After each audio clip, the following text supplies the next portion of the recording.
My son called me. Mom, we moved to another state last week. We forgot to tell you. I froze for 5 seconds. I replied, "It is okay, son. Good luck." I hung up. I opened my laptop and sent an email to my lawyer with a very special attachment. 5 seconds. That was all I needed to understand that my life had just split in two. Ryan's voice sounded distant, almost mechanical, as if he were reading a script someone else had written for him. It was Tuesday afternoon. I was preparing the pot roast that my grandson Matthew loved so much when the phone vibrated on the kitchen table. I saw his name on the screen, and my heart skipped a beat. I had not heard from him in 3 weeks. "Mom, I am calling you quickly because I am on my way out." He started without even asking how I was. "We moved to Austin last week. Vanessa got an incredible job there, and, well, we forgot to tell you. You know how these things are. Everything was very fast. We forgot to tell you, as if I were the neighbor. As if I were the lady selling cookies on the corner. As if I were not the woman who gave birth to him, who stayed up all night caring for him when he had pneumonia at 7 years old, who sold his grandmother's jewelry to pay for his college tuition." "It is okay, son," I replied. My voice came out calmer than I expected. "Good luck in this new chapter." I hung up before he could notice the shaking in my hands. The silence that remained in my kitchen was so heavy I could feel it crushing my chest. I looked at the pot roast, steaming on the stove, the fresh dinner rolls covered with an embroidered cloth, the toys Matthew played with that I still kept in a basket by the dining room. All that I had prepared with so much love suddenly felt like a mockery. But I did not cry, not at that moment. I walked to my room with steps that seemed to weigh tons. I opened my nightstand drawer and took out my laptop. The one Ryan had given me 2 years ago, saying, "So you stay connected, Mom. You are not that young anymore." How ironic. I sat on the edge of the bed, the same bed I shared with George for 32 years before cancer took him from me. I opened my email with trembling but determined fingers. I typed the address of Mr. Morris, my lawyer of a lifetime. He had handled George's will. He had been present when I inherited the land in Greenwood, that piece of land that is now worth more than $500,000. The same land where just 8 months ago I agreed to let Ryan and Vanessa build our family home. Our home. What a joke. I drafted the message short, direct, without drama. "Mr. Morris, I need us to start the process we discussed last week. I am attaching all the documentation. It is time to act." And there was the best part. The attachment, that file I had been preparing in secret for months while they thought I was just a foolish and sentimental old lady. Photographs, screenshots, audio recordings, copies of the documents I signed without reading. Well, according to Vanessa bank statements, everything. Every humiliation documented, every lie, every penny they took from me. I pressed send and closed the laptop with a dry click that resonated in my empty room. Because here is the truth no one tells you when you are a mother. There is a moment when love meets dignity at a crossroads, and you have to choose. For years I chose love. I swallowed humiliations. I closed my eyes to disrespect. I justified the unjustifiable. It is just that Vanessa comes from a difficult family, I told myself. It is just that Ryan is stressed with work. It is just that being a daughter-in-law is not easy. Lies I told myself to avoid facing the most painful truth. My son had become a stranger, and I had allowed them to turn me into a burden in my own life. But that call that we forgot to tell you, pronounced with such indifference, was the final straw. Or rather, it was the hammer that shattered the glass into 1,000 irreparable pieces. I got up from the bed, went back to the kitchen, and turned off the stove. The roast could wait. Or maybe no one would ever eat it. It did not matter anymore. What mattered was that for the first time in 4 years since Vanessa entered our lives like a silent hurricane, I had made a decision. And this time, no one but me would have control. I looked out the window toward the street. The kids were playing soccer. Mr. Albert was watering his plants. Linda was sweeping her sidewalk like every afternoon. Life went on its normal course for everyone else. But for me, everything had just changed. I grabbed my phone again and looked at the last photo I had of Ryan with me. He was 6 years old. We were at the city park. He was hugging my neck and smiling with those crooked teeth that touched my heart so much. "I love you," Mom said the message he had written that afternoon so many years ago. That boy did not exist anymore, And the woman who accepted anything just to not lose him did not exist either, because sometimes true love is not enduring. Sometimes it is letting go. And sometimes letting go means fighting for what is yours before they take everything from you, including your dignity. I put the phone in my pocket and took a deep breath. In 72 hours, my son would receive a legal notification that would change everything. And when that happened, he would finally understand that forgetting to tell your mother you moved has consequences. Because I had not forgotten anything. Absolutely nothing. If this story is touching your heart or reminds you of someone close, do not leave. Subscribe to the channel to keep accompanying me in this story. Because what is coming, believe me, you cannot miss it.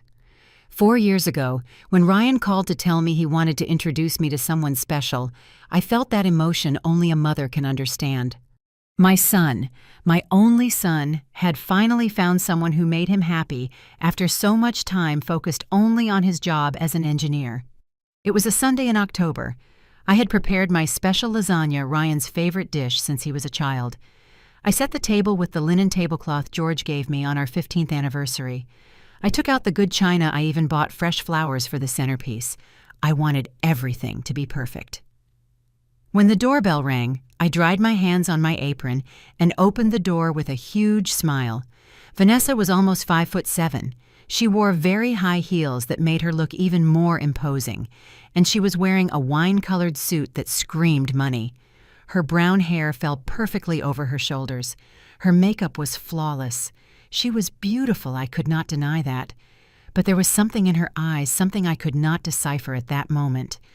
"Nice to meet you, Mrs. Stella," she told me, extending her hand instead of giving me a hug. Her grip was firm, almost aggressive. "Ryan has told me so much about you." Ryan was glowing. I had never seen him like that, with that light in his eyes, that smile that did not fade. He was truly in love, and I wanted him to be happy. So I ignored that little voice inside me saying something did not fit. During the meal, Vanessa talked nonstop about her job at a consulting firm, about her trips to Dallas and Chicago, about her ambitious plans. Ryan barely got a word in. He just looked at her, dazed, while she dominated every second of the conversation. "What a cozy house," Vanessa said, looking around my dining room. The way she pronounced cozy made me feel as if she had said small or outdated.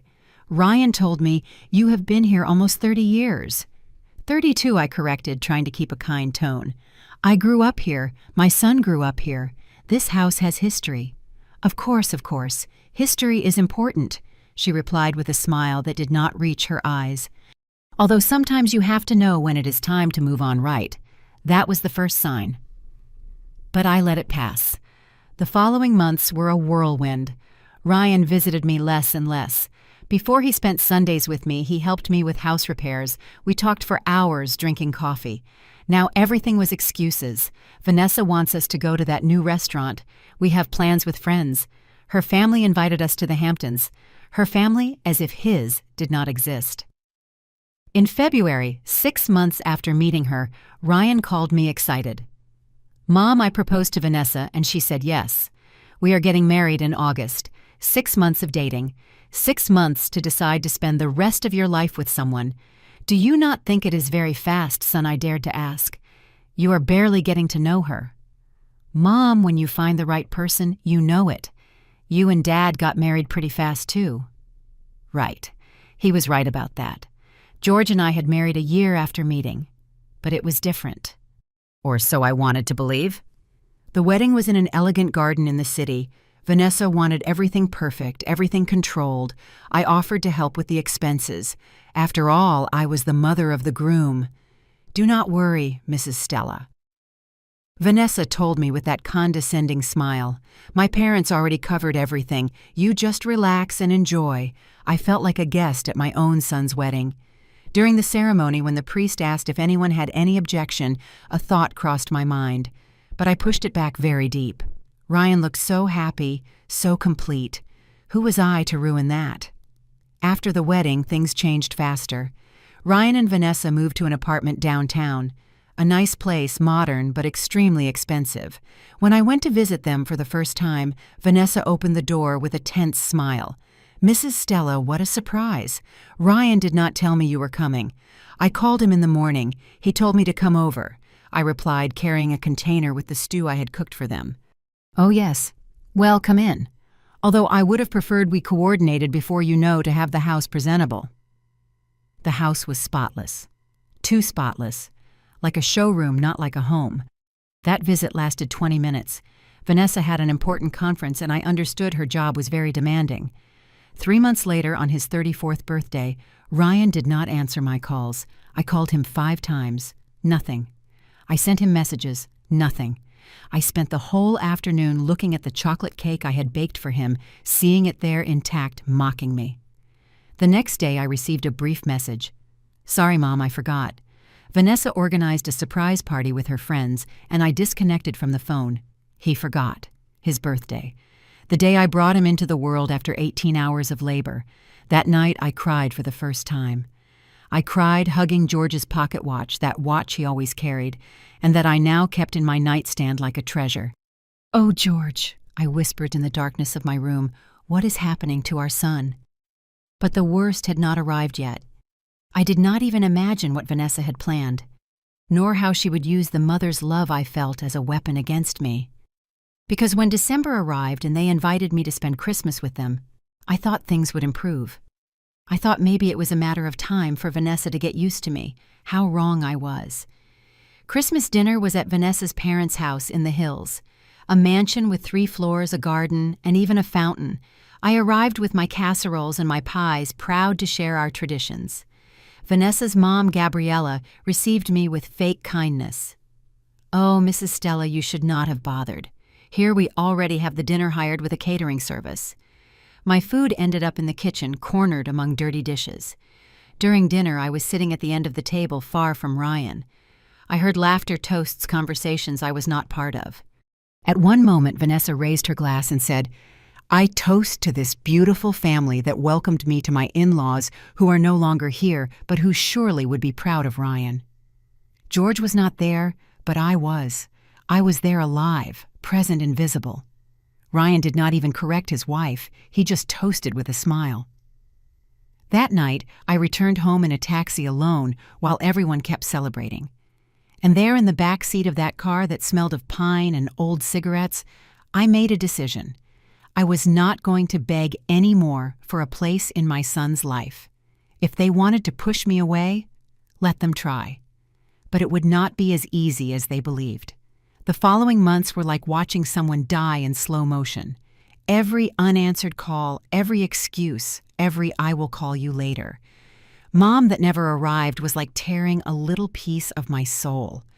February arrived with its cold air and empty promises. On my 66th birthday, I woke up early as always. I made coffee, sat at the kitchen table, and waited. I waited for the call that used to arrive at 7 in the morning without fail. The call where Ryan sang Happy Birthday out of tune, but with all his heart, just like when he was a child. 7 past 8, 9. At 10 in the morning, I got a text message. Happy birthday, Mom. Sorry for not calling. I had a meeting early. We love you very much. We love you plural, as if Vanessa's love for me was real. I did not reply. I stayed looking at that cold, soulless message, and something inside me broke definitely. But life went on because that is what life does. It goes on even if you are falling apart inside. In March, my friend Eleanor invited me to her family party. Come, Stella, you cannot stay alone all the time. You need to distract yourself. Eleanor had known me since we were girls. She knew how to read my sadness, even if I tried to hide it. I went to that gathering, and that was where I heard the words that would confirm my worst suspicions. I was in the kitchen helping serve the punch when I heard the voice of Rose Eleanor's cousin talking in the living room. I did not intend to spy, but my name floated in the conversation like an alarm. Yes, my friend Sandra told me she works with Vanessa. She says that at the office she spends her time complaining about her mother-in-law, that she is too dependent, that she is always seeking attention, that Ryan cannot live his life because his mom does not let him go. The ladle fell from my hands, splashing hot punch on the floor. And what does Ryan say? Another voice asked. Well, according to Sandra, Ryan does not defend her anymore. He says Vanessa has him completely dominated. that Mrs. Stella called crying one day because she had not heard from them in 3 weeks, and Vanessa told Ryan that his mom was manipulative, that she used crying to make him feel guilty. Manipulative. Me. The woman who had worked double shifts as a secretary so my son could study engineering at a private university. The one who sold the deeds to the small land my mom left me to pay for his exchange program in the States. The one who was widowed and did not remarry to dedicate all her attention to that boy who now saw me as a burden. I left that house without saying goodbye. Eleanor caught up with me on the street. "Stella, wait. Do not listen to them. It is just gossip." "Gossip," I told her, feeling the tears starting to burn my eyes. "Eleanor, my son does not speak to me. When he does, it is out of obligation. His wife hates me, and he lets her. That is not gossip. That is my reality." That night, alone in my house, I did something I never thought I would do.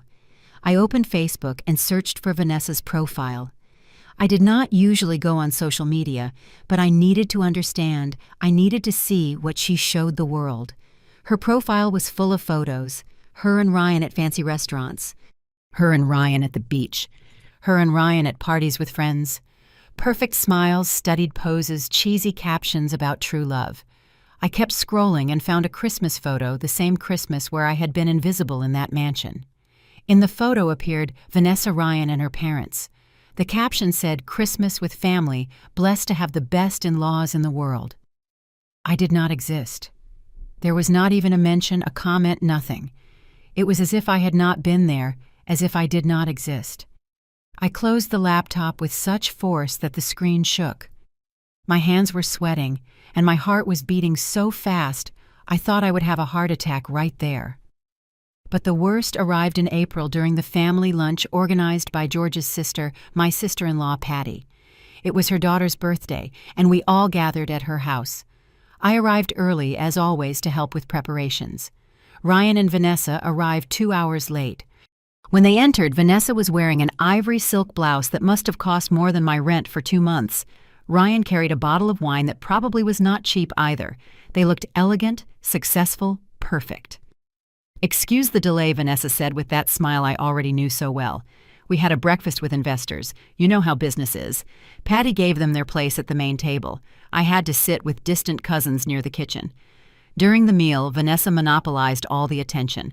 She talked about her promotion at the company, about the new SUV they were about to buy, about her plans to travel to Europe in the summer. "And well," she said at one moment, wiping her mouth delicately with the napkin, "we are also looking at options to move to a bigger house. The apartment is already too small for us." Ryan nodded excitedly. "Yes, we are looking around the fancy areas, something with a garden, 3 bedrooms with potential. 3 bedrooms, 1 for them, 1 for a study, 1 for guests." At no moment did they mention 1 for the grandmother for me. And Mrs. Stella asked Patty, "Bless my sister-in-law, had you not thought of something where there was also space for her? I mean, so she is close to the grandson when he arrives." The silence that followed was so thick it could be cut with a knife. Veronica let out a nervous laugh. "Oh, Patty, what ideas! Mrs. Stella is very well in her house. She has her things, her memories, her independence. I do not think she wants to be moving at her age, right, Mrs. Stella?" Everyone turned to look at me. I was in the back near the kitchen like a second-class guest at my own family's party. "No, of course not," I lied, feeling my throat closing up. "I am very comfortable where I am." Vanessa smiled victoriously. Ryan did not even look at me. That afternoon, when everyone was saying goodbye with hugs and promises to see each other soon, I approached Ryan. I took him by the arm gently. "Son, can we talk for a moment?" He looked at Vanessa as if asking for permission. She checked her watch. "Ryan, we have to go. We agreed to see the Martins at 6. Mom, can it be another day? My son told me, my only son, without even looking me in the eyes. We are running late." I watched them walk away. Ryan opened the car door for Vanessa with a gentleness he no longer dedicated to me. She got in with elegance without looking back, without saying goodbye. Patty approached and put a hand on my shoulder. "Stella, that woman is not good for Ryan. Anyone can see it." "But he does not see it," I whispered, "or he does not want to see it." That night, back in my empty house, I sat in the dark living room. I did not turn on the lights. I did not turn on the television. I just stayed there on the same armchair where Ryan and I watched movies on Fridays, where he did his homework while I knitted, where we laughed and talked until falling asleep. Now that armchair was only mine, and the house so full of memories felt like a mausoleum. But something was changing inside me.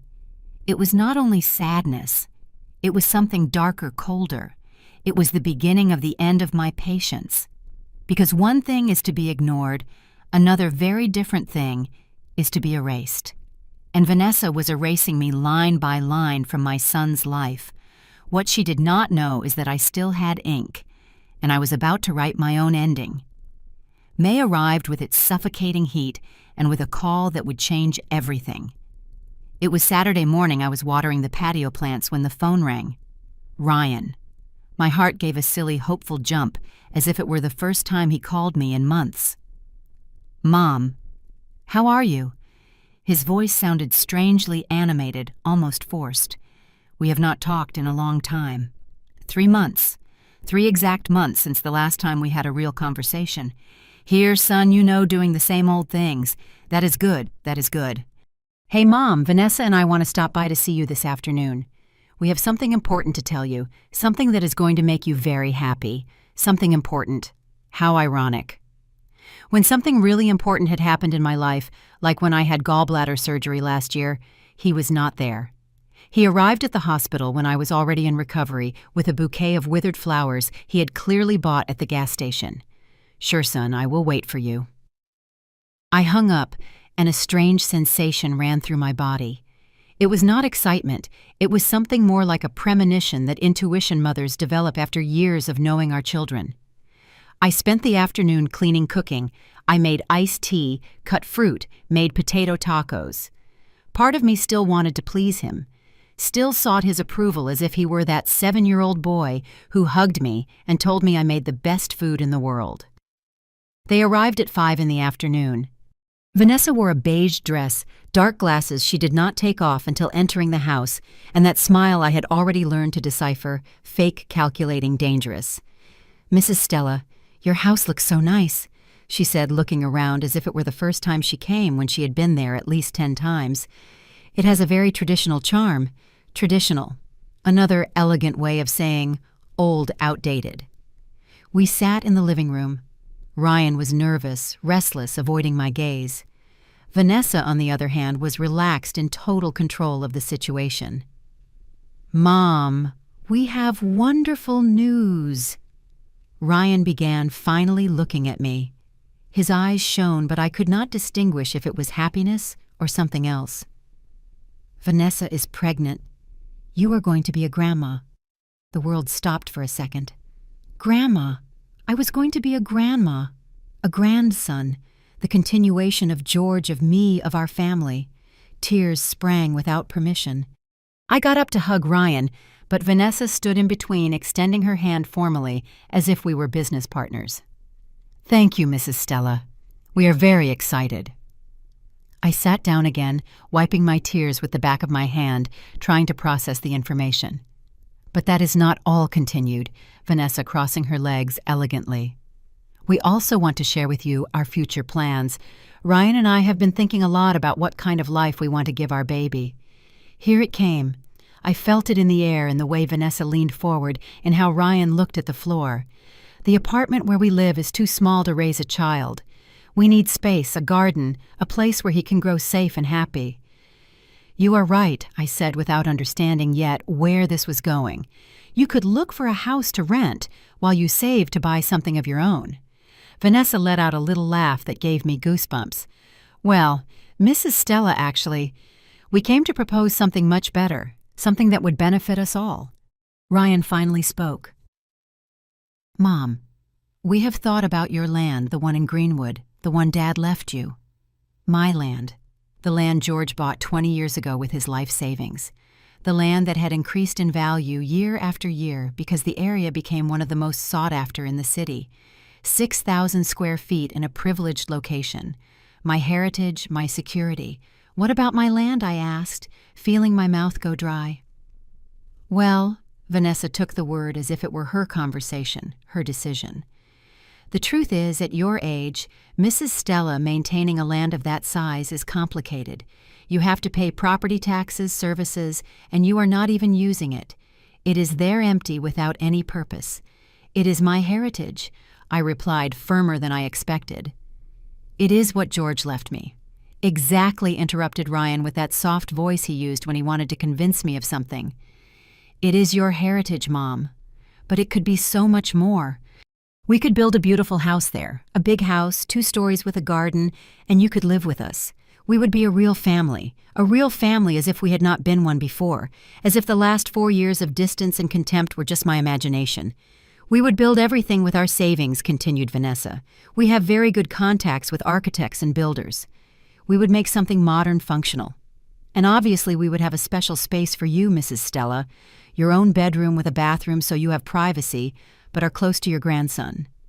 My own bedroom, on my own land. How generous. I do not know, I said slowly, trying to order my thoughts. It is something very big. I need to think about it. Vanessa's mask cracked for a second. I saw frustration in her eyes. Mom. Ryan knelt in front of me, taking my hands. It had been so long since he touched me like that, I almost forgot how it felt. Think about it. You could watch your grandson grow every day. You would not be alone in this big house. We would all be together like a family. Is that not what you have always wanted? He was right. It was exactly what I had always wanted. To be close to my son, to my future grandson, not waking up alone every morning in this house full of memories and empty of life. And how would it work exactly, I asked, feeling my resistance starting to weaken. The expenses, the construction, the ownership. Everything would be very simple, said Vanessa, taking some perfectly folded papers out of her bag. My friend Bernard is a notary. He would help us with all the paperwork. Basically, you would keep ownership of the land, but you would give us legal permission to build. It is a temporary contract while the house is being made. Later, when everything is ready, we can make the final arrangements so we are all registered as owners. Everything very transparent, everything legal. The papers trembled in my hands. There was fine print, long paragraphs, legal terms I did not understand. I do not know. Let me read it calmly. Consult with Mr. Morris. Mr. Morris! Vanessa almost spat the name. That man must be like 90 years old, Mom. With all due respect, we need updated lawyers who understand how things work now. Mr. Morris was 74 and had been George's trusted lawyer for 30 years. But Vanessa had that way of making you doubt everything, even the people you trusted most. Mom. Ryan squeezed my hands. Trust me. When have I failed you? That question hurt more than he imagined, because the answer was constantly during the last 4 years. But at that moment, with his pleading eyes and the promise of a grandson, of a united family, of not being alone anymore, all that clouded my judgment. It is fine, I whispered, but I want to read everything before signing. Vanessa smiled, and that smile should have warned me that I had just made the biggest mistake of my life. The next 3 months were a whirlwind of contradictory emotions. On one hand, Ryan came back to my life. He called me almost every day, stopped by to see me on weekends, even accompanied me to the market one Saturday like when he was a child. On the other hand, something did not feel right. It was as if everything was too perfect, too sudden. Vanessa organized everything with military efficiency. She arrived at my house with folders full of blueprints, catalogs of finishes, budgets from construction companies. Always smiling, always kind, always pushing for things to move faster. Mrs. Stella, look how beautiful these porcelain floors would look in the living room, she said, showing me decoration magazines, and in your bedroom, we could put a huge closet with space for all your things. My bedroom. Every time she said it, something in my stomach twisted. One afternoon in July, Vanessa arrived with Bernard the notary. He was a man of about 45. Expensive suit, rehearsed smile, handshake too strong. Mrs. Stella, it is a pleasure. Vanessa has spoken wonders of you, he said, opening his briefcase on my dining table. We are going to make all this quick and simple so it does not get complicated. Quick and simple. Those words should have alarmed me. He put a pile of documents in front of me.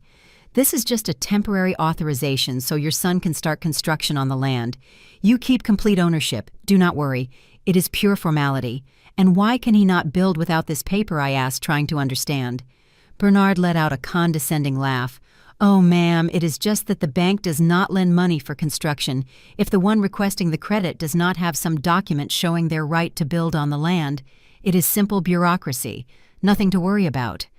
Ryan was sitting next to me, nodding with every word from the notary. It is normal, Mom. All banks ask for the same thing. I took the pen Bernard extended to me. It weighed as if it were made of lead.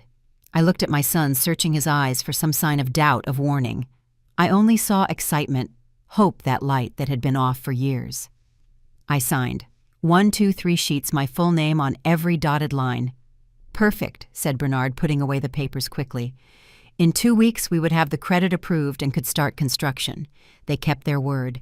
2 weeks later the machines arrived at my land. The noise of tractors, the dust, the constant movement of workers transformed that quiet space into organized chaos. Ryan took me to see the progress every week. Look, Mom, here is going to be the kitchen, huge with a central island, and back there your room with big windows to let the sun in. By September, the walls were already up. It was a beautiful house, I could not deny it. 2 stories, modern facade, wide windows. Vanessa had designed every detail. One Sunday, while we were eating at my house, Vanessa dropped the bomb. Mrs. Stella, we have wonderful news, she said, caressing her 5-month belly. The baby is a boy. He is going to be named Matthew, like my grandfather. Matthew. They did not even consider naming him George, like his paternal grandfather. What a nice name, I lied, feeling a stab in the chest. And well, with the baby coming, we need to speed up. Construction, continued Vanessa. The problem is that the budget is going a little higher than expected. Materials went up. You know how the situation is. Ryan cleared his throat, uncomfortable. Mom, we thought. Well, the land is yours. The house is going to be for everyone. Could you help us with a part of the construction? There it was, the real reason for all this sudden reconciliation. How much do you need? I asked, although I already knew the answer would be high. $100,000, said Vanessa without blinking. I know it sounds like a lot, but it is an investment. It is for the house where your grandson is going to grow up. $100,000. The savings I had from my retirement from George's life insurance from years of work. My financial cushion, my security. It is all I have, I whispered. We know, Mom. Ryan took my hand. And that is why it means so much to us. It would be your gift for your grandson. Imagine when Matthew grows up, you will be able to tell him his grandmother helped build his house, Vanessa added. Besides, Mrs. Stella, when the construction ends, the house is going to be worth at least $500,000. Your investment will triple. The following days were torture. Mr. Morris called me worried. Stella, I do not like this. Let me review the papers you signed. But it was already late. I had already said yes. I had already promised the money. And above all, I had already seen the illusion in Ryan's eyes. I transferred the $100,000 to the construction company's account. I watched my bank balance drop suddenly, leaving me with barely $5,000 in reserve. That night, I could not sleep. I stayed looking at the ceiling, hugging George's pocket watch. Forgive me, my love, I whispered to the air. Forgive me for spending your savings like this. But it is for our grandson. It is for the family. In December, Matthew was born. When Ryan called me from the hospital, I was ready with the diaper bag I had bought, the little gifts I had knitted with my own hands. Mom better not come today. Vanessa is very tired and needs to rest. We will let you know tomorrow. Tomorrow turned into 3 days. When they finally let me go to the hospital, Matthew was already 4 days old. The room was full of flowers, balloons, visitors. Vanessa's parents, her sisters, her friends. I arrived with my humble gift and my broken heart. Vanessa allowed me to hold Matthew for exactly 5 minutes. Careful with his little head, ma'am. Not like that. Let me show you how it is done. That beautiful baby with Ryan's eyes and George's nose was my grandson. But it felt as if he were Vanessa's private property. February arrived with the house almost finished. It looked spectacular. But when I went to see my supposed bedroom, my heart fell to the floor. It was not a bedroom. It was a utility room, small, dark, with a tiny bathroom and a window facing the backyard. It is temporary, Mom explained Ryan, until we finish arranging everything. Lie. It was all a lie, and I had been too foolish to see it coming. March of the following year arrived with the promise of the move. The house was ready, impressive with its 2 shining floors and its perfectly designed garden. Vanessa organized a small housewarming. She invited her friends, her parents, work colleagues. I helped in the kitchen preparing snacks no one thanked me for. Mrs. Stella, the shrimp go on the terrace table, not here, corrected Vanessa, moving the tray I had arranged with so much care. During the tour, Vanessa gave her guests I heard every word from the kitchen. This is the master bedroom with walk-in closet and full bath. Here is Matthew's room, designed with neutral colors to stimulate his development. And this is Ryan's study. No one asked where my room was. No one seemed to notice my absence on the tour. When everyone left, Vanessa took me to the back of the house. Here is your space, Mrs. Stella. I know it is small, but it is cozy. Cozy. The room measured barely 10 by 10 feet. The single bed barely fit next to the old wardrobe they had brought from my house. The bathroom was so narrow you had to enter sideways. The window faced the neighbor's wall. It is temporary, I repeated Ryan's words like a mantra. It is temporary, but it was not. The move was chaotic. My house furniture was distributed throughout the new construction. My living room ended up in the main hall, my dining room in the guest area, my paintings on the walls Vanessa chose. All my things scattered everywhere, but nothing really mine. Oh, Mrs. Stella, this armchair is very worn. Better we put it in storage, said Vanessa, pointing to the armchair where George read the newspaper every morning. These plates are chipped, we have to throw them away. My parents' wedding plates with their gold edges and their small imperfections. This painting does not go with the modern decor.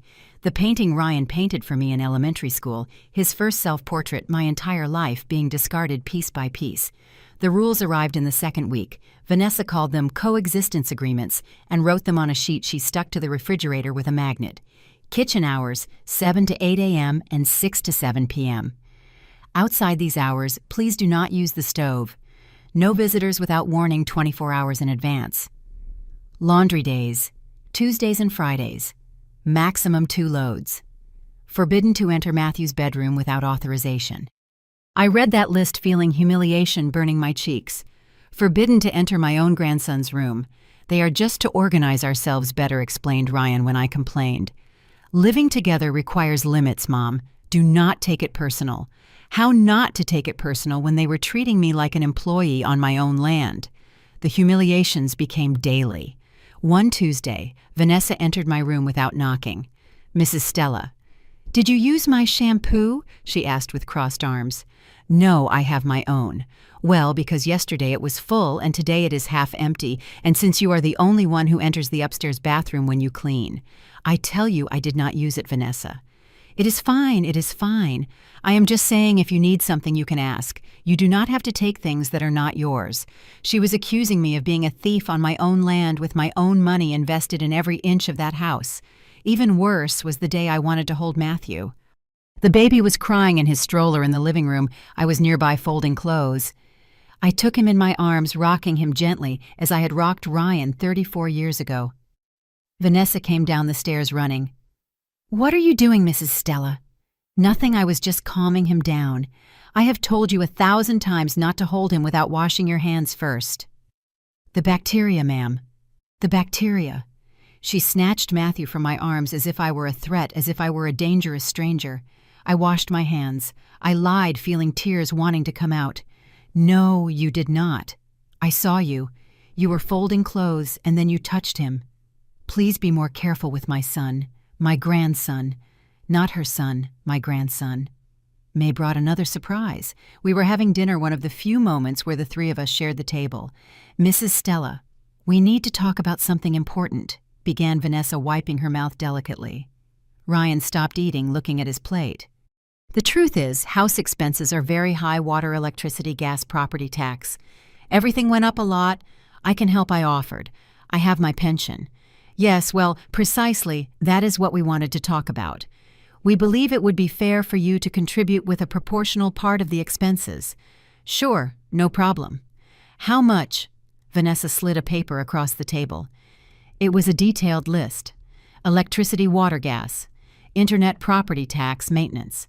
At the end, in red numbers, suggested monthly contribution: $500. $500. Almost half my pension. "It is just that is a lot," I stammered. "Mrs. Stella, you live here, you use the services. You cannot expect everything to be free." "But I put $100,000 for the construction, and the land is mine." Vanessa's face hardened. "The land is yours, but the house is ours. We paid for the construction, the finishes, everything. Your contribution was voluntary, no one forced you." I looked at Ryan, hoping he would defend me, that he would say something. "Mom, it is fair. We must all contribute." That night, alone in my little room at the back, I did the math. With the monthly payment, I would have barely $300 left for food, medicine, transport, everything.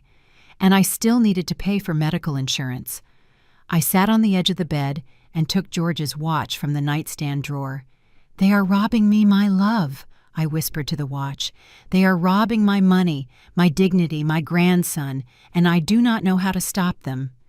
But then I remembered something. I remembered that months ago, when I started feeling something was not right, I had called Mr. Morris.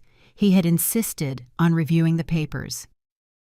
"Stella, bring me everything you signed, everything." And I had done it.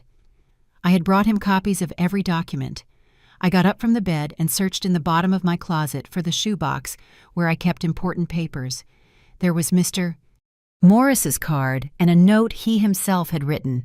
"Stella, when you are ready to act, call me." I kept the card in my pocket. It was not time yet. I needed more evidence, more proof, because something told me the worst was yet to come. And I was right. The following months were the darkest of my life. June, July, August passed in a fog of daily humiliations that made me question if I still existed, or if I had become a ghost on my own land. Mornings were the worst. I woke up at 5:30 before everyone to use the kitchen without bothering. I made my coffee in silence, being careful that the coffee maker did not make noise. Once I dropped a spoon in the sink, and Vanessa came down furious. "Mrs. Stella, it is 6 in the morning. Matthew just fell asleep 2 hours ago. Can you be more careful?" I apologized as if I had committed a crime, as if making noise in my own kitchen were an unforgivable sin. Worse was the day I wanted to invite Eleanor to lunch. I let Vanessa know a week in advance as the rules required. "Mrs. Stella, that day the house is committed. Some of Ryan's clients are coming to close a deal. You cannot have visitors. But I told you a week ago, and I am telling you with 2 weeks that day is occupied. Business visits have priority. I had to cancel on Eleanor. I cannot receive you here. Shall we meet at your house?" I wrote her, feeling shame burning my bones.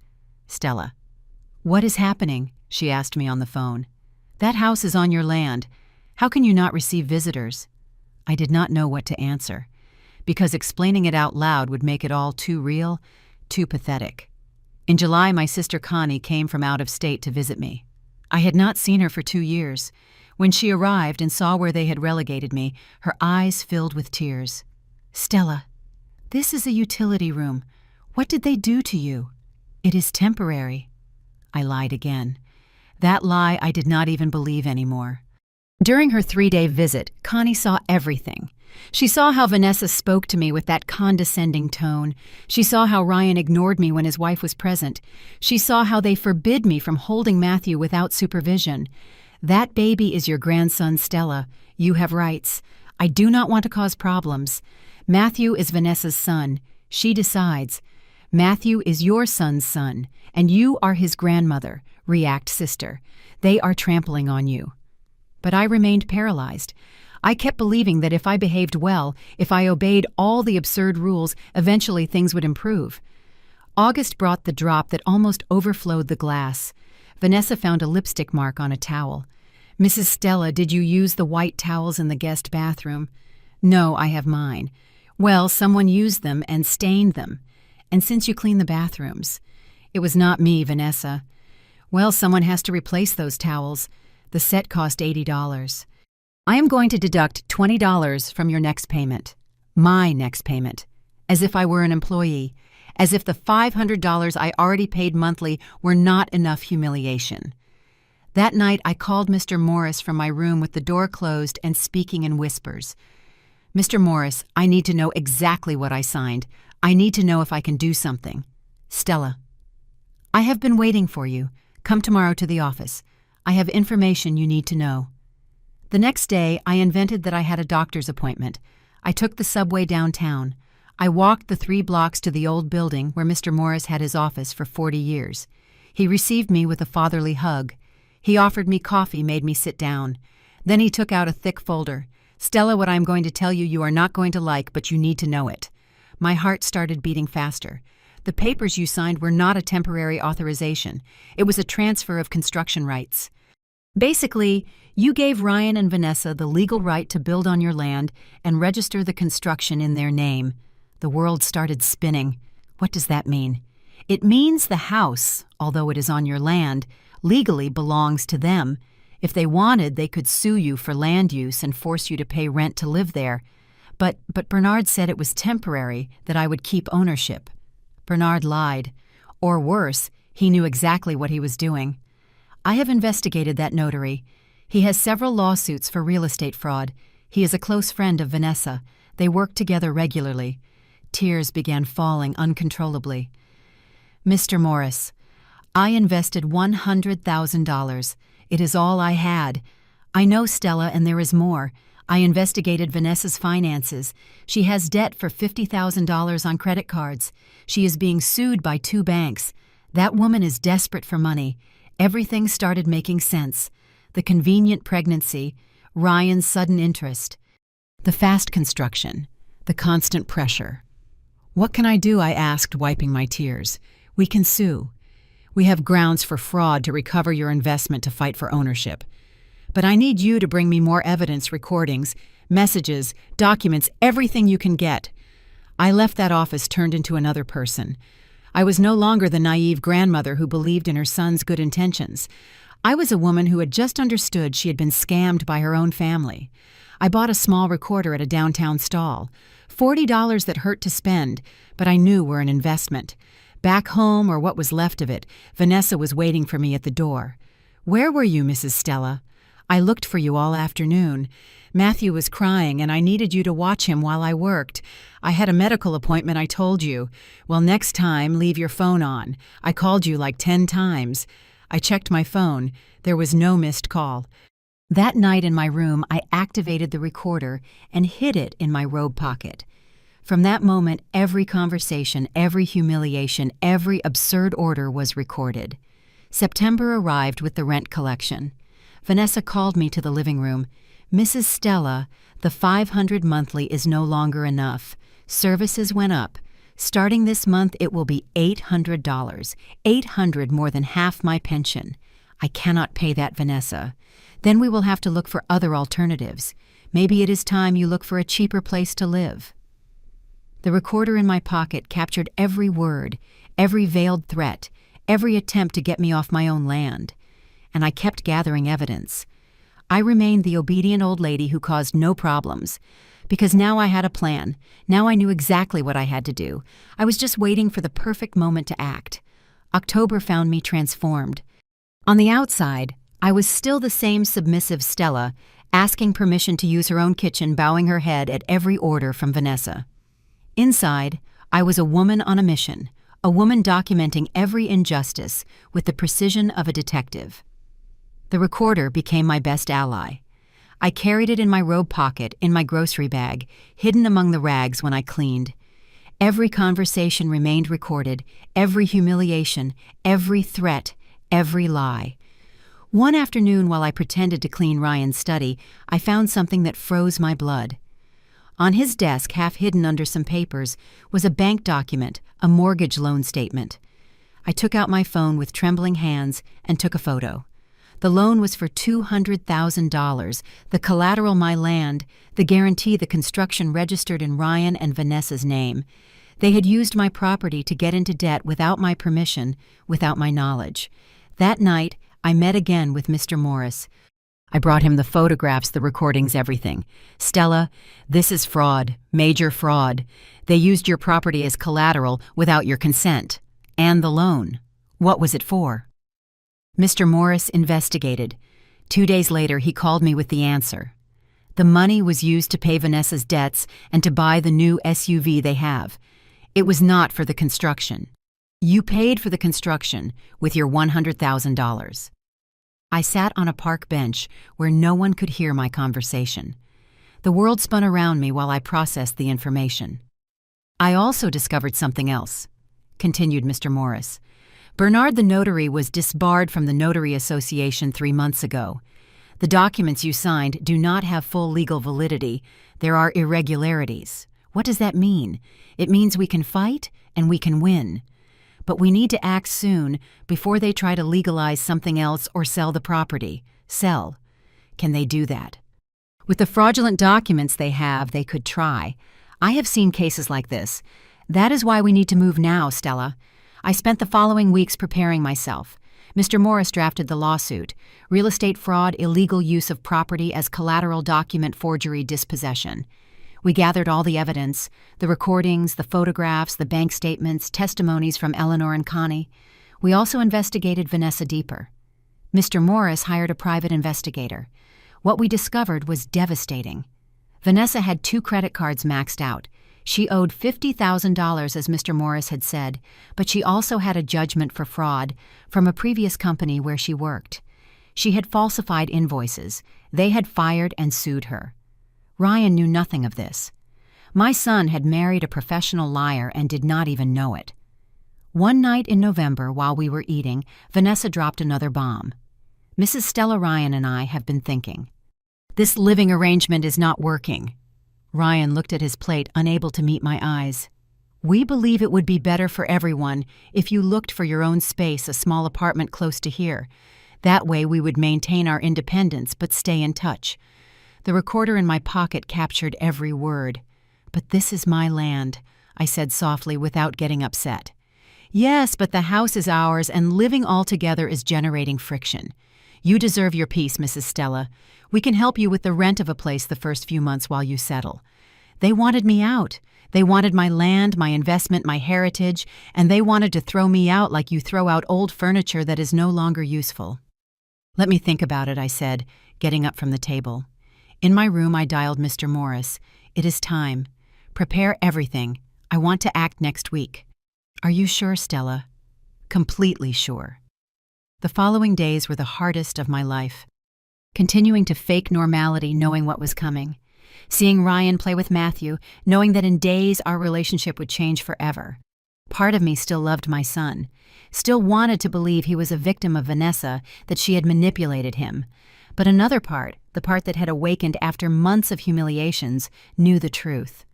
Ryan had chosen. He had chosen money comfort, the easy life, and he had sacrificed me in the process. Tuesday of the following week, Ryan called me. It was noon. I was at the market buying vegetables. "Mom, I am calling you quickly because I am on my way out. We moved to Austin last week. Vanessa got an incredible job there, and well, we forgot to tell you. You know how these things are. Everything was very fast. The world stopped.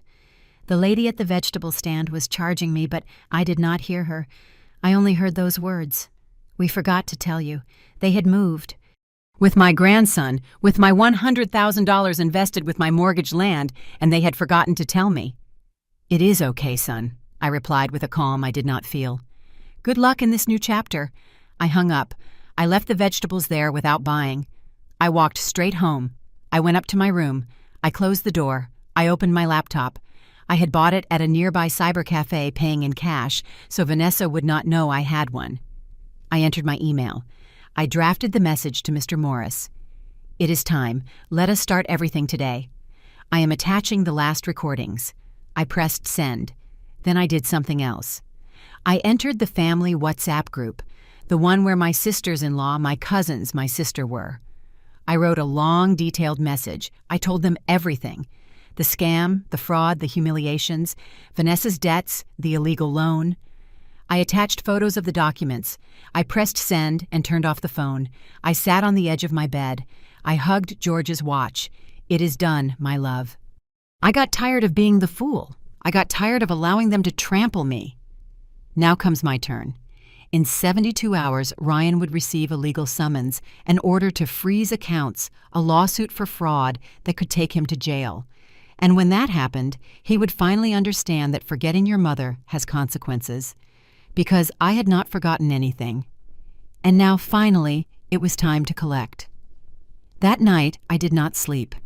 I stayed sitting on the edge of my bed, looking at the turned-off phone on the nightstand. Outside, the city followed its normal rhythm. Dogs barked, cars passed, life went on. But inside me, something had changed forever. At 6 a.m, I turned on the phone. Immediately, messages started arriving. Eleanor, Connie, my sisters-in-law, my cousins, everyone had seen what I shared in the family group. Stella, I cannot believe what they did to you. Cousin, count on us for whatever you need. That wretch Ryan is going to pay for this. But the message that broke my soul was from Patty, my sister-in-law. Stella George would be proud of you. It was time you defended yourself. We love you. I showered, got dressed, made coffee. For the first time in months, I used the kitchen without fear, without watching the clock.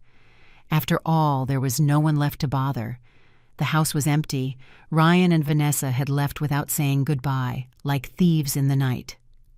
At 9 a.m, Mr. Morris arrived at the house. He came accompanied by another younger lawyer, his associate, Mr. Henderson. Stella, good morning. Ready for this. More ready than I have been in my life. We sat at the dining table, that table I had bought with my first paycheck as a secretary 35 years ago. Mr. Morris spread documents on the surface. The lawsuit is already filed. The judge admitted it this morning, as it is a case of flagrant fraud. In 48 hours they will be notified, and the seizure, it is already in process. We froze the account where the mortgage loan is. We also alerted the bank so they cannot make moves with the property, Mr. Henderson added. Also, we contacted the district attorney about the fraudulent notary issue. Bernard already has an investigation order. If Vanessa and he work together on this, she will also face charges. And Ryan? I asked, feeling my voice break. Mr. Morris sighed. Ryan is an accomplice, Stella. He signed documents. He used your property. He benefited from the fraud. Legally, he is as guilty as Vanessa. I nodded, swallowing tears. My son, my only son, the boy who had grown up in this house, who had played in this garden, who had promised to take care of me always. There is something else you need to know, continued Mr. Morris. We investigated the job offer in Austin. It does not exist. Vanessa does not have any job there. They moved to flee to get away before you could react. So what are they going to do? Probably try to sell the house fast before we catch them legally. That is why we acted so fast. The property is already frozen. They cannot sell it without facing criminal consequences. I passed the rest of the day in a strange state of alert. Every time the phone rang, my heart jumped. But Ryan did not call, nor Vanessa. Absolute silence. On Thursday afternoon, 48 hours after sending my email, I received the call I had been waiting for. Ryan. I let it ring 3 times before answering. Mom. His voice sounded desperate, broken. Mom, what did you do? Good morning, Ryan. Do not start with that. We just got a court summons. Are you suing us? You, my own mother. Yes, I am suing you and your wife for fraud, dispossession, and illegal use of my property. You are crazy. We did everything in good faith. You accepted everything. I accepted under deception. I signed documents that you told me were temporary, when in reality they were a transfer of rights. You used my land as collateral for a loan without my authorization. And you spent my $100,000 paying Vanessa's debts and buying an SUV. Silence on the other side. Mom, I did not know. You did not know what, Ryan? You did not know your wife has $50,000 in debt. You did not know she was fired from her previous job for fraud. Or you did not know you had me living in a utility room after investing all my savings in your house. Mom, please, we can fix this. It does not have to go to court. You should have thought about that before moving without telling me, before forgetting you had a mother. It was a last-minute decision. Vanessa got a job and... Vanessa does not have a job in Austin, Ryan. We already investigated. You fled because you knew what you had done. Another silence. Longer. Heavier. What do you want, Mom? Money. The house. Tell me what you want and we will fix it. I want justice. I want you to face the consequences of your acts. And I want to recover my dignity. You are going to ruin us. The freeze left us without money. We have a baby mom, your grandson, my grandson whom you did not let me hold, my grandson whom I forgot how to be a grandmother to when you forgot to tell me you were moving. Please. Ryan's voice broke. Mom, please, I am your son. Those words hurt me more than I expected. I closed my eyes. I squeezed George's watch in my pocket. Precisely for that reason, it hurts so much, Ryan, because you are my son. And even so, you betrayed me. Mom, on Monday you have a preliminary hearing. I suggest you get a good lawyer. Mr. Morris is not going to have mercy. Wait, do not hang up. I hung up, turned off the phone. I sat in the living room armchair, the same one where Ryan used to fall asleep watching cartoons. The tears I had been holding back finally came out. I cried for the son I had lost, for the family I would never have, for the years of humiliations I had endured believing that love could do everything. But I also cried of relief, because for the first time in years I had defended my dignity. I had said enough, and although it hurt, although it broke my soul, I knew I had done the right thing. Eleanor arrived that night with food. She sat with me in silence, holding my hand. "Do you think I did right?" I asked her. "You did what you should have done years ago, Stella. No one has the right to treat you like that, not even your own son." That night I slept better than in months, without a hidden recorder, without fear of making noise, without absurd rules stuck on the refrigerator. Because finally, after so much time, I felt like the owner of my own life again. The weekend was an agony of silence. Ryan did not call again. The phone remained mute, mocking me with its dark screen. But I knew the calm was only the waiting room for the storm. On Monday at 8 in the morning, Mr. Morris picked me up to go to the preliminary hearing. I put on my best dress, the brown one George had given me on our last anniversary. I pulled my hair back in an elegant bun. I wanted to look dignified, strong, not like the broken old lady they had tried to make of me. The courthouse was downtown, old building, echoing hallways, people waiting on worn wooden benches. Mr. Morris took me to a small room. "Breathe, Stella. You will see everything goes well."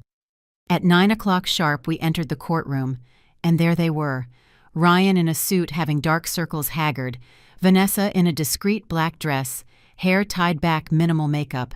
She tried to look vulnerable, a victim, but I already knew her game. We looked at each other.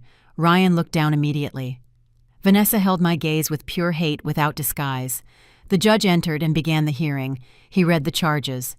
Real estate fraud, forgery of documents, illegal use of property as mortgage collateral dispossession. Their lawyer, a young guy in a cheap suit, tried to argue that everything had been a misunderstanding, that I had given my consent, that it was a family dispute that did not merit legal action. Mr. Morris destroyed every argument with surgical precision. He presented the recordings where Vanessa threatened to kick me out. He presented the documents of the fraudulent loan. He presented the report on Bernard, the corrupt notary. "Your Honor," said Mr. Morris with a firm voice, "my client is a 68-year-old woman who was systematically stripped of her assets by her own son and her daughter-in-law. She invested $100,000 of her only savings, believing she was building a family home. Instead, she was relegated to a utility room, forced to pay rent on her own land, and finally abandoned without even a goodbye." Ryan wiped away tears. Vanessa remained rigid, calculating. The judge reviewed the documents with a grave expression. Then he looked at Ryan. "Mr. Miller, is it true that you used your mother's land as collateral for a mortgage loan without her explicit consent?" Ryan stammered. "I thought she knew." "Yes or no, Mr. Miller?" "Yes, Your Honor." "And is it true that you moved residence without informing the owner of the land where your home was built?" "Yes, but—" "Enough." The judge closed the folder with a sharp blow. "I declare the lawsuit admissible. The freeze on the property and bank accounts is maintained. A criminal investigation is ordered against Mrs. Vanessa Sanchez for her relationship with the notary Bernard Higgins. Next hearing in 30 days for presentation of additional evidence. The gavel fell. Vanessa stood up shouting, "This is unfair. That manipulative old woman tricked us. She signed everything voluntarily." "Order," shouted the judge. "Mrs. Sanchez, one more outburst and I accuse you of contempt. Dismissed." We left the room. In the hallway, Ryan caught up with me. He looked destroyed, as if he had aged 10 years in a week. "Mom, please let us talk. This does not have to destroy our family, Ryan. You destroyed our family when you decided I did not matter." It was Vanessa. She convinced me of everything. I did not know about her debts, her legal problems. She lied to me. Vanessa approached like a caged beast. "Now you blame me. You agreed to everything. You signed the papers. Because you told me it was normal that all families did it like that." I watched them fight and felt a strange mix of sadness and satisfaction. The perfect mask of their marriage was falling to pieces. Mr. Morris took my arm. "Let us go, Stella. You do not have to witness this." But Vanessa had not finished. She planted herself in front of me with crossed arms. "This is not going to stay like this, lady. We are going to fight. We are going to prove you gave us everything voluntarily, and when we lose everything because of you, you will never see your grandson again." That threat hit me in the chest. Matthew, my innocent grandson, in the middle of all this disaster. "Matthew is the only thing that hurts me in all this," I replied with a trembling but firm voice, "because he is not to blame for having a fraudulent mother and a cowardly father. But I am not going to let you use that child as a shield to get your way. You are a bitter woman who cannot stand seeing her son happy." "I would be happy seeing my son happy, but you do not make him happy, Vanessa. You are only dragging him into your pit of lies and debts." Ryan got between us. "Enough, both of you." I looked him in the eyes, those eyes that once looked at me with pure son's love. "Ryan, you are still in time to do the right thing. You can testify in my favor, admit what you did, try to repair the damage, or you can continue with her and sink completely. She is my wife. Mom, she is the mother of my son. And I am your mother, the woman who carried you, raised. You gave you everything, but it seems that means nothing to you anymore." I turned around and walked toward the exit with Mr. Morris. Behind, I heard Vanessa's screams, Ryan's crying, the chaos of their world crumbling. Outside, the sun shone with an almost offensive intensity, as if the universe ignored that my heart was torn to pieces. "You did very well, Stella," Mr. Morris told me. "I know it hurts, but you are on the right side. And what if I lose my son forever? If you lose him for defending your dignity, then he was never really yours." Those words accompanied me all the way home. The empty house, yes, but now also free. Free of absurd rules, of looks, of contempt, of daily humiliations. That afternoon, alone in my room, I received a message from an unknown number. It was a photo of Matthew playing with blocks. And a text. "Your grandson, whom you will never see again. I hope your revenge was worth it. Vanessa." I cried, hugging George's watch. I cried for Matthew, for Ryan, for everything that could be and would never be. But I did not regret it, because sometimes true love means letting go, and sometimes it means fighting, even if it hurts to the soul. The following weeks were an emotional roller coaster. Every morning I woke up waiting to feel regret for what I had done, but it never came. Instead, I felt something I had forgotten. Peace. Mr. Morris kept me informed of every advance. The investigation on Bernard revealed he had falsified documents for at least 12 other families. Vanessa had been his accomplice in 3 of those cases, receiving commissions for referring clients. She was a professional scammer, and Ryan had been just her most convenient victim. "Stella, there is news Mr. Morris told me one afternoon at the end of November.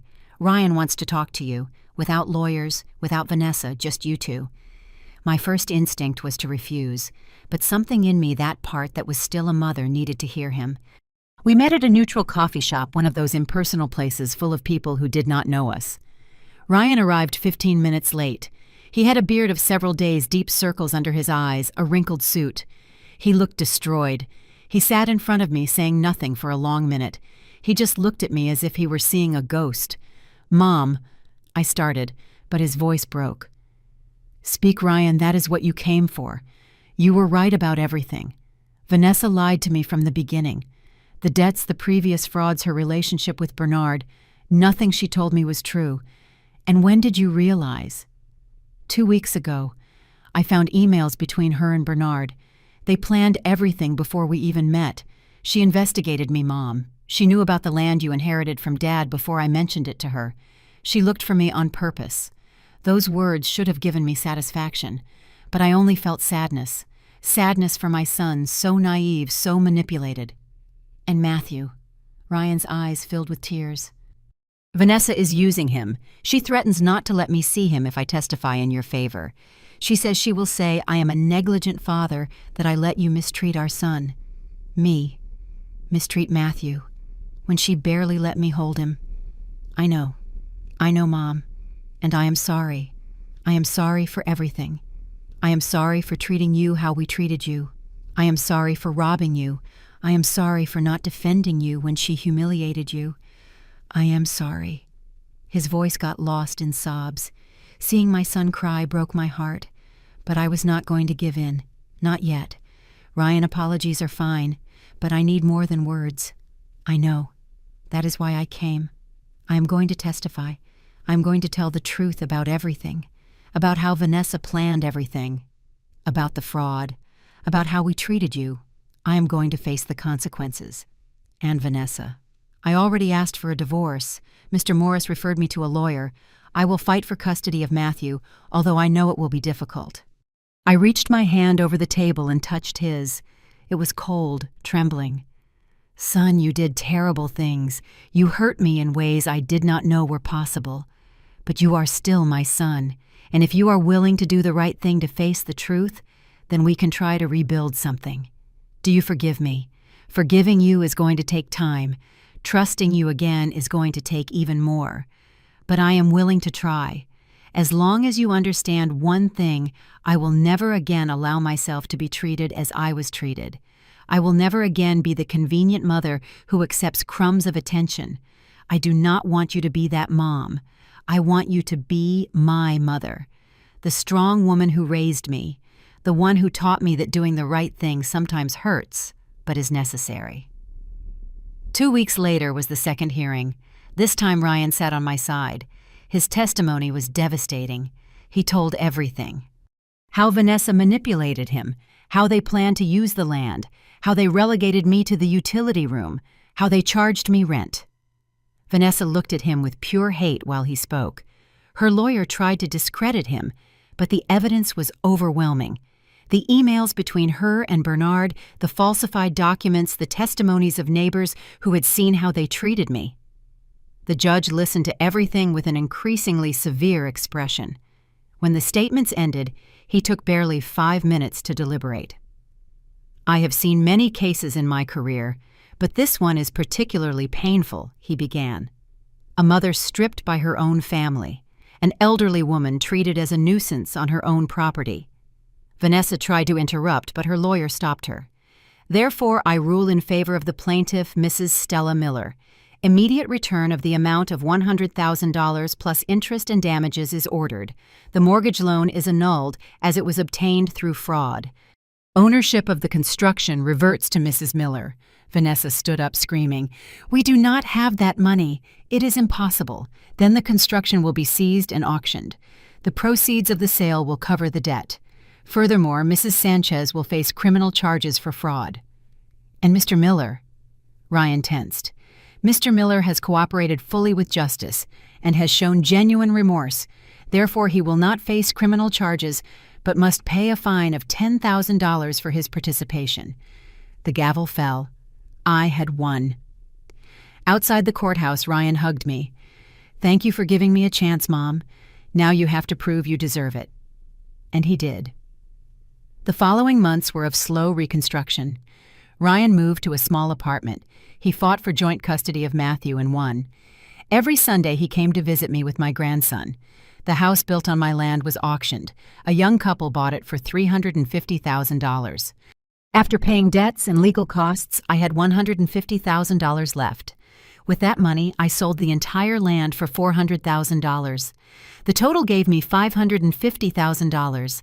I bought a small but bright condo in a nice neighborhood. 2 bedrooms, a balcony with plants, a view of a park. My space. Only mine. I donated $50,000 to a foundation that helps elderly women victims of family abuse, because I was lucky to know Mr. Morris to have resources to fight. Many do not have them. The rest I invested wisely this time with a real financial advisor. One Sunday afternoon, Ryan came with Matthew. The boy, now 2 years old, ran to my arms shouting, "Grandma!" I melted. 6 months after the trial resolution, my life was completely different. I woke up one morning in May in my condo. The sun came through the white curtains I had chosen myself, and for the first time in years, I felt something I had forgotten: joy. The condo had become my sanctuary. Small, yes, but every corner was mine. The ivory walls I painted with Eleanor's help, the pots of geraniums on the balcony, the photo of George in the living room next to a new one of Matthew. Here, no one told me what time I could cook or when to wash my clothes. Ryan kept his word. Every Sunday he arrived with Matthew, and little by little we rebuilt something similar to a relationship. It was not the same as before. Probably it never would be, but it was honest.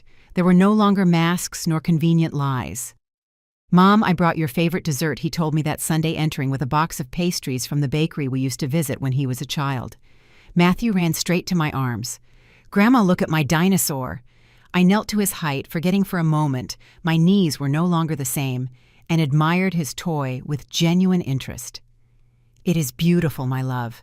What is his name?" "His name is George, like my grandpa who is in heaven."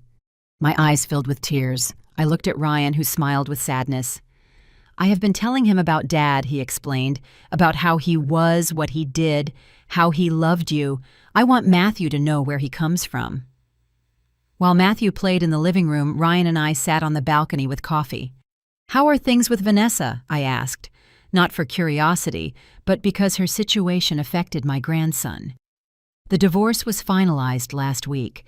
She has partial custody but with supervision. The judge did not trust leaving her alone with Matthew after everything that came out in the trial. "And how is she?" Ryan sighed. "I do not really know.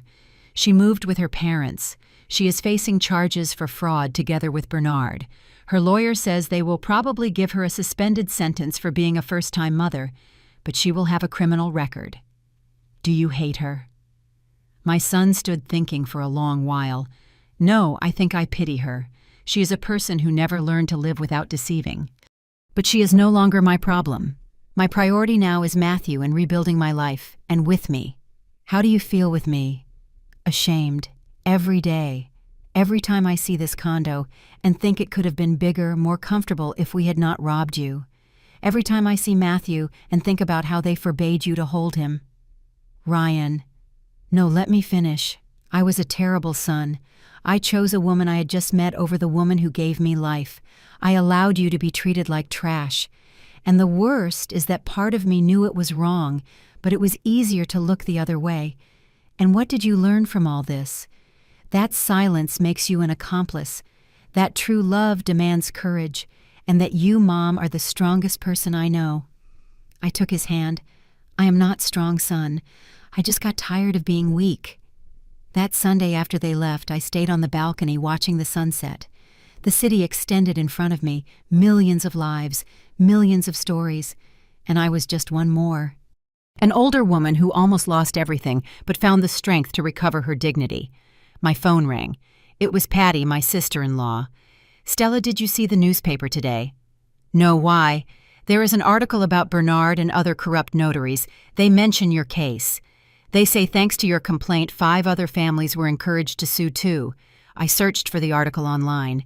There was my story without my full name, but recognizable. And at the end, the journalist wrote, "This woman proved it is never too late to defend what is yours. Her courage opened the way for other victims to find justice." I closed the phone and looked at George's photo. "I did it, my love. It cost me, it hurt me, it almost destroyed me, but I did it." 2 weeks later, I received an unexpected call. It was from the foundation to which I had donated money.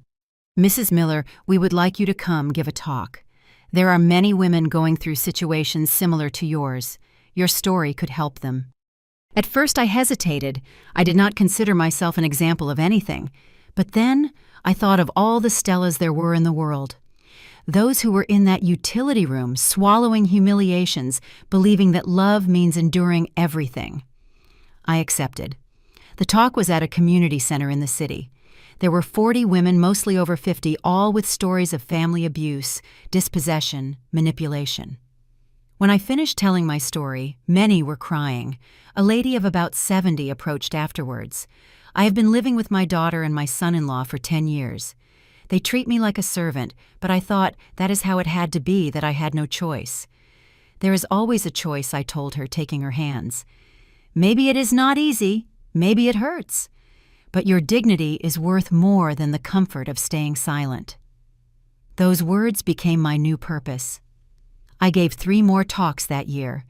I helped 2 ladies contact lawyers. I started a small support group that met every month in my condo. A year after the trial, on my 69th birthday, Ryan arrived early with Matthew.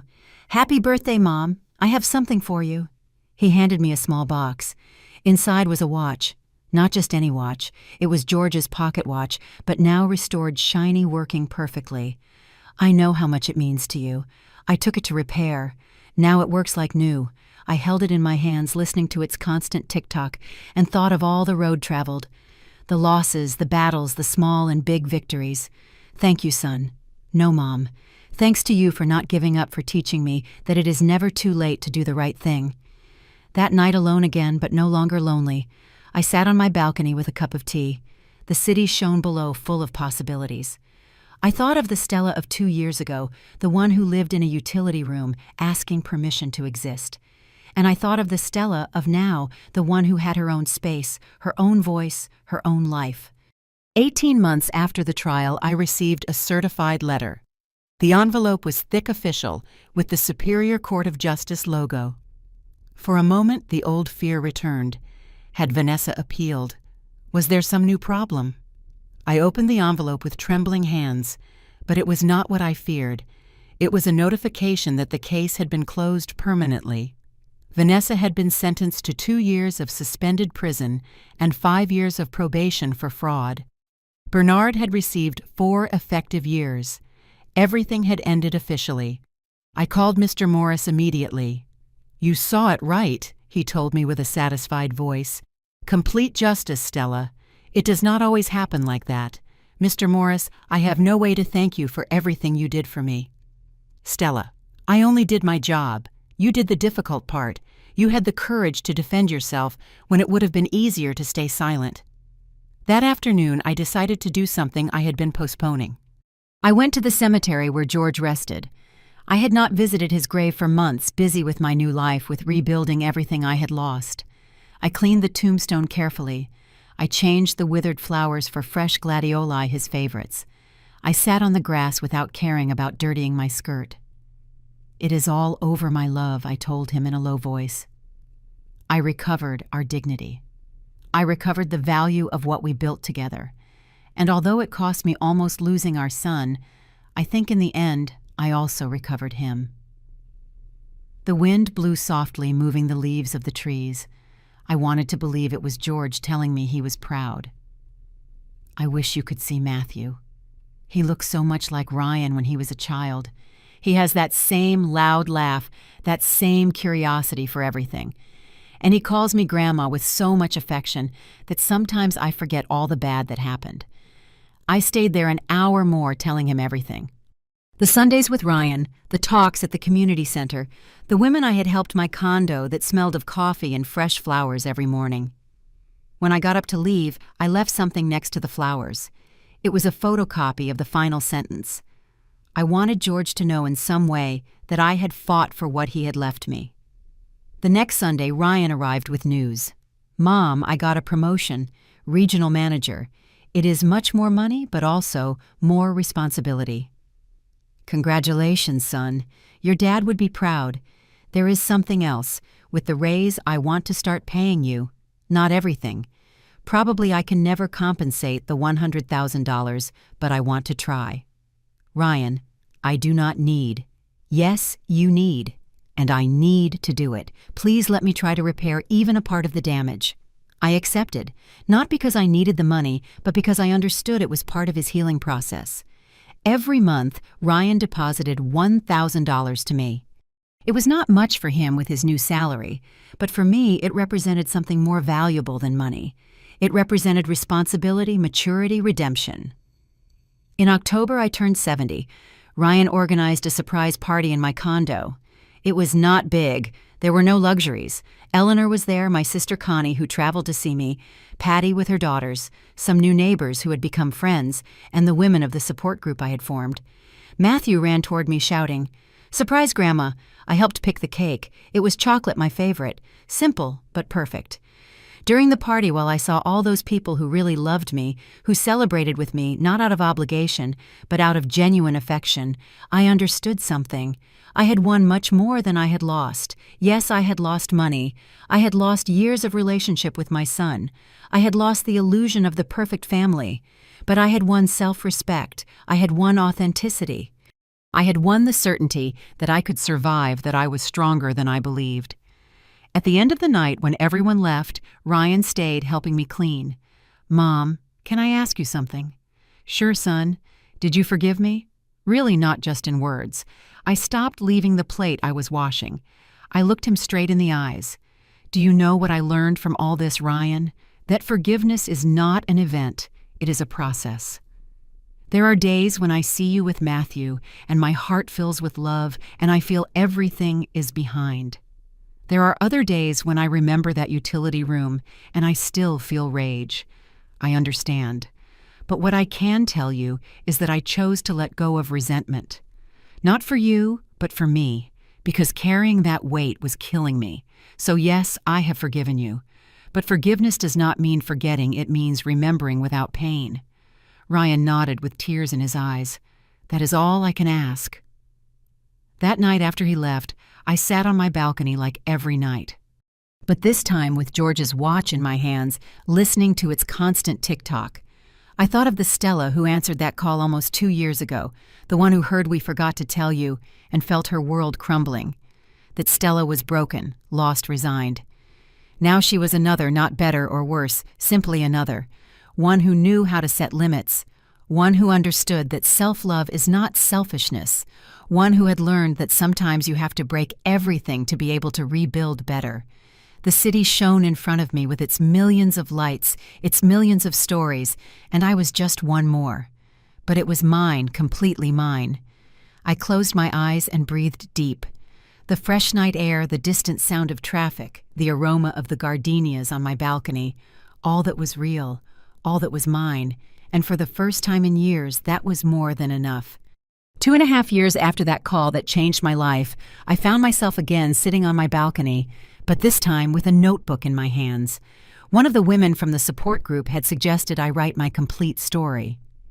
Mrs. Miller, what you lived needs to be told. There are thousands of women who need to know they are not alone, that you can get out of that. So I started writing not to publish a book or anything grand, just to leave a testimony, so that tomorrow when Matthew grew up, he could read these pages and understand why his grandmother did what she did. It was a sunny Saturday in March when I finished the last page. Just that day, Ryan arrived with unexpected news. Mom Vanessa is leaving the country. She got a job in Spain. She is taking Matthew. My heart skipped a beat. And the joint custody. The judge authorized the move. Vanessa met all the requirements of her probation. She has been going to therapy. She paid all the fines. The judge considered it is better for Matthew to have stability, even if that means living far away. And how do you feel? Destroyed, but also relieved. Vanessa needs to start from zero, far from all this, and maybe, just maybe, that will turn her into a better person. For Matthew. Did you forgive her too? Ryan stood thinking. I do not know if the word is forgive, but I understood she is also a victim of her own lies. She grew up believing that money and appearances were everything. She never had an example of real love. In a certain way, Mom, she is poorer than us, even if she has that job in Europe. A week later, we all went to the airport. Vanessa looked different, without excessive makeup, with simple clothes, hair tied in a simple ponytail. She almost seemed human. When she saw me, she hesitated. Then she approached with Matthew by the hand. "Mrs. Miller, I." She began, but the words got stuck. "Take good care of my grandson," I told her simply. "It is the only thing that matters now." She nodded with shining eyes. "I am going to do it, and I regret everything. I know it is not enough, but it is the truth." "Then wish you well, Vanessa." "Really?" I knelt in front of Matthew, who was now 3.5. "My love, you are going to go to a very pretty place with your mommy, but Grandma will always be here, okay? We are going to talk by video call. I am going to send you letters and drawings." And my dinosaur George asked with his little voice, "Your dinosaur George is going to take care of you from here, my heaven, and your grandpa from heaven, too." I hugged him with all my soul, trying to save that moment in my memory for the difficult days that would come. We watched them pass security. Matthew turned around 3 times to say goodbye with his little hand. Ryan cried in silence by my side. "My son is leaving Mom. He is going far away. But not forever. He will return on vacations, and when he grows up, he will decide where he wants to be." Back home, Ryan accompanied me to my condo. "Mom, I know things will never be like before, but do you think one day we can be a normal family without all this weight of the past? Son, normal families do not exist. They all have their problems, their secrets, their scars. What matters is if we are willing to heal together. And are you willing?" "I have been willing for 2.5 years, Ryan, waiting for you to finish processing everything, waiting for you to grow enough to understand what family really means."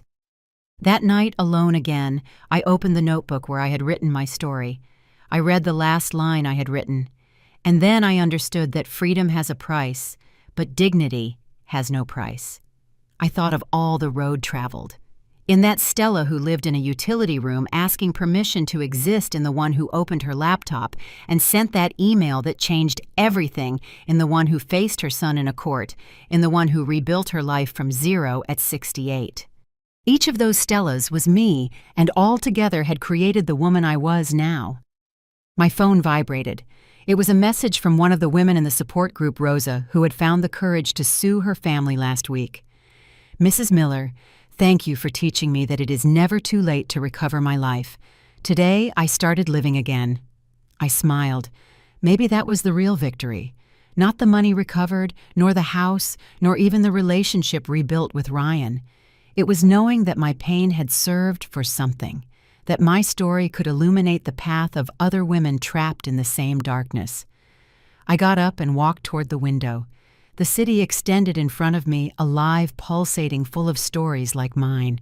Stories of women who learn late but learn at last, who fall but get up, who lose but win the most important thing themselves. I took George's watch from the table. "We did it, my love. It was not how we thought, but we did it. Our son learned. Our grandson will know where he comes from." And I returned to be me. The watch marked 10 at night.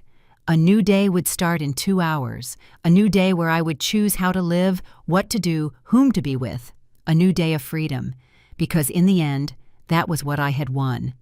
Not a perfect house, nor a perfect family. I had won the freedom to be imperfect, to make mistakes, to set limits, to say no, to say yes, to live without asking permission.